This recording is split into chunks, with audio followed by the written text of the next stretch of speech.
Over 300 years before Christ was born, philosopher Aristotle developed a massive work concerning rhetoric.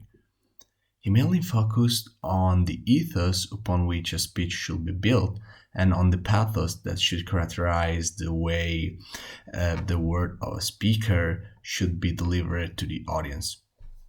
He also gave great importance to understand the effect that a good speech has on the audience in terms of persuasion. So James McCroskey later revised Aristotle's work and proposed it in a more modern adaptation. A source credibility measure, in fact, indicates how communicators' positive characteristics affect the receiver's acceptance of the message. So this questionnaire is comprised of 18 statements to which participants must assign values indicating their feeling towards a supervisor or a teacher. These values go from 1 to 7, with 1 representing a strong positive feeling toward the statement and 7 representing a strong negative one. So final scores should be divided into 3 categories, indicating communicators' competencies, communicators' caring or goodwill toward its audience, and communication trustworthiness. Of course, the higher all these 3 scores will be, the more effective and credible will be the communicator in his talking.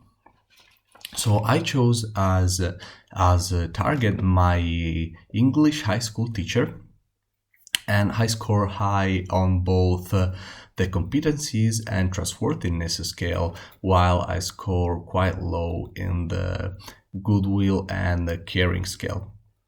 This mainly reflect what her behavior was, since she was one of the most prepared teacher I've ever had in my school career, but she only cared about teaching and about spreading knowledge rather than on being sure that the students were learning well.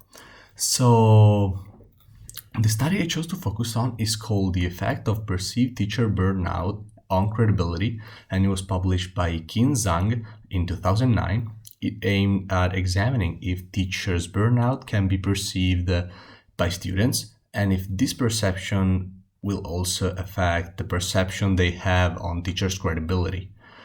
So for the study, 2 measures were used. So Malzahn perceived burnout inventory was used to determine teachers' burnout perception among students, while McCroskey's source of credibility measure was used to measure teachers' credibility among students during burnout and non-burnout periods.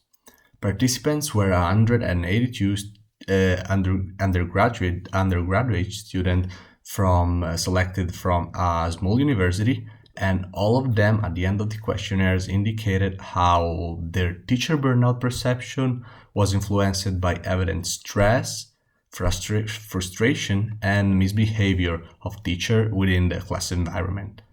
Also, scores reflected how perceived teacher burnout had a negative impact on students' perception of the teacher's competencies, caring, and trustworthiness.